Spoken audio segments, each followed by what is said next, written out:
Ricky, you noticed, or you noted there about MyFitnessPal as a way to track nutritional values essentially and what you're eating.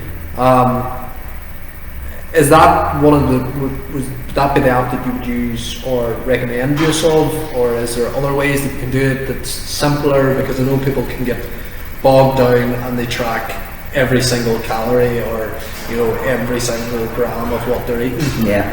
Is there an easy way to do it for someone that's maybe, let's say, slightly more lenient, or would you be sort of saying this is how you should do it? So that would be coming into where I would talk about beginning level nutrition as well.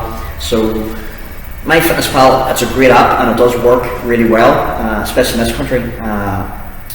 But again, it's still not 100% accurate. It's like anything, even diet, even calories isn't exactly accurate. So I would say doing a structured meal plan is probably the best way to get results at the start. Because you're going to find out what your maintenance calories is, what your calorie surplus is if you're trying to build muscle, calorie deficit is if you're trying to burn fat. So getting a meal plan laid out and actually working off a sheet where you're not just having one diet every single day. MyFitnessPal I would regard as more moving into level 2 kind of fitness, level 2 kind of nutritional understanding as well, where you are at a stage in life or a stage in your health plan where you can kind of make your own decisions. You've got a little bit more freedom.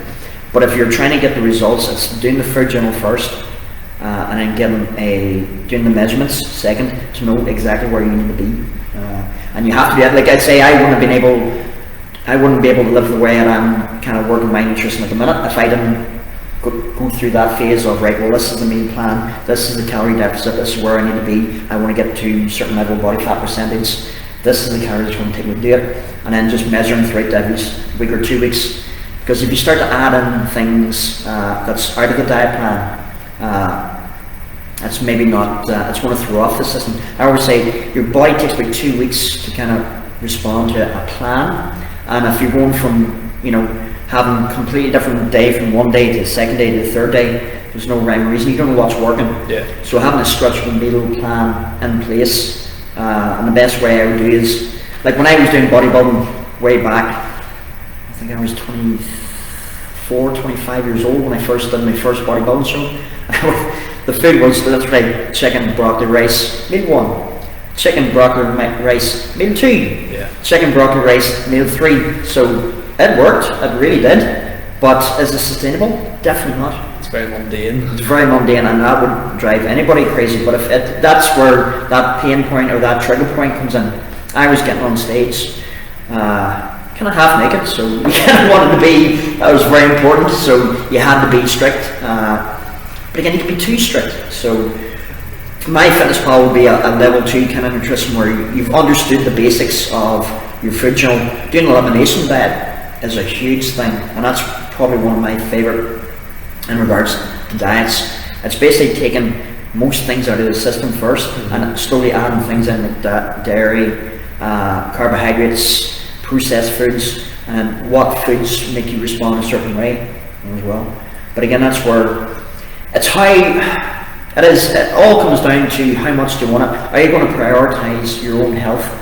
And that's where I find a lot of people have that struggle when they prioritise other people's health, their families, your friends, and nights out as well again. And that's not wrong. Don't get me. I'm not saying that that's incorrect. But if you want to get results, you have to prioritise your own goals and your own fitness and your own nutrition first and foremost, and then you can build and help the family.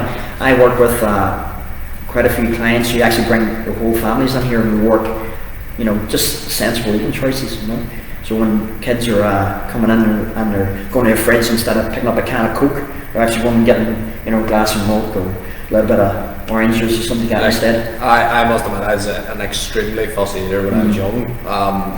Luckily enough, I flipped that, since you got older, but I know especially in terms of kids, it's sometimes very difficult to get that healthy eating, but I suppose, as you're saying, if you bring the whole family in and everyone's kind of doing it together, well then it all works together, which is a real positive. I think it's not having a diet, the way I live, and my partner Emma, she's pretty much the same as me now.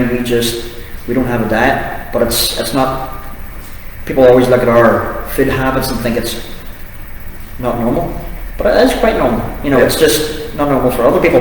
So it's whatever your normality is, whatever you want to focus on, I think is a huge thing.